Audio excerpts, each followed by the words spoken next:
There are those who say the richest man in England was the Earl of Crankcase. I use the past tense because one day in back of his ancestral home, Abominable Manor, the Earl decided to take a swim. I shall take a short dip and then have tea. Unfortunately, the Earl was absent-minded. Not only didn't he have any tea in the house, but he didn't have a pool.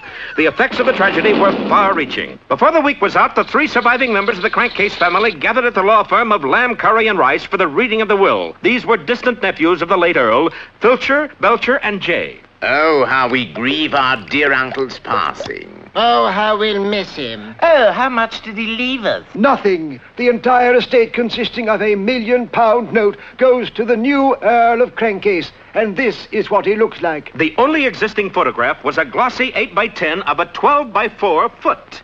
On the sole of the foot was an inscription reading, Rue Britannia. Find a foot with that on it and I'll show you the new Earl. Wasting not a second, the nephews searched their souls. Mine says, don't tread on me.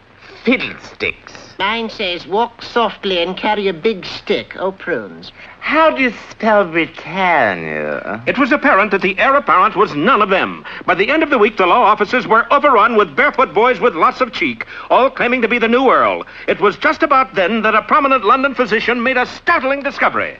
This isn't the foot of a man, it's the foot of a moose. And that brings us to Frostbite Falls, Minnesota, home of our stalwart hero, Rocket J. Squirrel. Oh, I hate my uncle, but I love my antlers, 'cause antlers are a moose's best friend. Hey, Rock! Huh? What is it, Bullwinkle? Hand me my shower cap, will you? Yeah, here you are. Thanks. Anything I can't stand is wet horns. Say, have you seen the morning paper? It says here they're looking for a moose foot with Rue Britannia on it. You mean like this? Yeah, like that. Bullwinkle, your foot. Sure, it's my foot. I got another one just like it. They come in pairs, you know. But Bullwinkle. Sometimes they come in apples and kumquats, but mostly in pairs. Yeah, but those words on the bottom of your foot, don't you know what that means? Yeah, I got a scrub hardy. No, you're the new Earl of Crankcase. Notifying the Crankcase lawyer of the big news, the boys then departed for England. Here's champion news, gentlemen. The new Earl has been located and will arrive within the hour aboard the SS Flotsam. Oh, how jolly. Here, here. By the way, sir, what would happen if the Earl were to meet with a timely accident? Why, then you chaps would split the inheritance. Flushed with incentive, the nephews dashed to the nearest beach just as the channel swim got underway. Pretending to be part of the competition, the cunning threesome dove into the water and appeared to be swimming to France. However, they had barely left shore when suddenly they veered at a 90-degree angle and set a more or less indirect course for the good ship Flotsam, which had just entered the harbor. Look out this porthole, Rock. They got the strangest-looking purposes in these waters. Those aren't porpoises, Bullwinkle. What then, mermen? No, they're probably diving for pennies. Actually, they were diving for the bottom of the boat. Once there, they promptly drilled a gaping hole. Awful warm cabin we're in. Look how we're perspiring. Bullwinkle, this ship is sinking. Curious, what would cause an odor like that? Sinking. Oh, Indeed it was. It looked like the boys were gooners. that's goners. Fortunately, though, the SS Flotsam settled easily into only 3 feet of water due to a handy sandbar. For a second there, I thought we were gooners. That's goners. Oh. Like all good luxury liners, this one, too, was equipped with an extra long gangplank, one that enabled the passengers to make it safely ashore. Now what, Rock? Now we head for the law office of Lamb, Curry, and Rice to claim the inheritance. As if we can get a cab. Luck was with them and against them, for although they succeeded in getting a cab, they also got 3 drivers. 3 drivers? That's funny.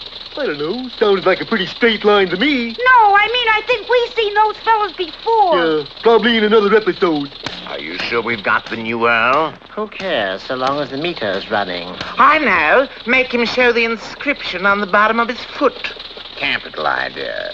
See, other foot for inscription. Sure enough, on the other sole were the words, Rue Britannia. It's him, all right. Quick, smash the car into a brick wall and we'll be rid of him. But they were in a wall-less section of London, and so were forced to come up with another plan. Taking the first road out of town, they pulled to a stop 3 days later at the very brink of the White Cliffs of Dover. That's when Rocky and Bullwinkle became suspicious. Gee, you'd think we'd be at the lawyer's office by now. Relax, they're probably taking a shortcut. Maybe so, but we better find out. Say, fellas, why are we stopping? We're going to have the car washed. Yes, you chaps sit right where you are. This'll only take a moment. The plan was obvious. Sneaking to the rear of the cab, the three scallywags prepared to push it over the edge with our boys still inside. But a small squirrel and a large moose were quite a load. I say, chaps, push! We are pushing. But although it was perched halfway over, the cab wouldn't budge. Oh, fiddle-de-dee. Let's just haul them out and toss them over. And so they jumped into one side of the cab just as Rocky and Bullwinkle came out the other. Let's give him a hand, Bullwinkle. The change in weight was all it took. That's the craziest car wash I ever seen. Well, we can't fool around any longer. Let's get to the lawyer's office. And eventually they did. There's no doubt of it. Your foot and the foot in this photo are one and the same. Congratulations, you are the new Earl. Good. Can I have the £1,000,000 note now? Not just yet. You see, according to the will, you must live in the ancestral home for 1 week. Ancestral home? Yes, Abominable Manor. Shucks, I've been living in an abominable manner all my life. Yes, but not with three desperate wet nephews to contend with. Will Bullwinkle survive? We'll find out in Moose Gets the Juice, or Morning Becomes Electrocuted.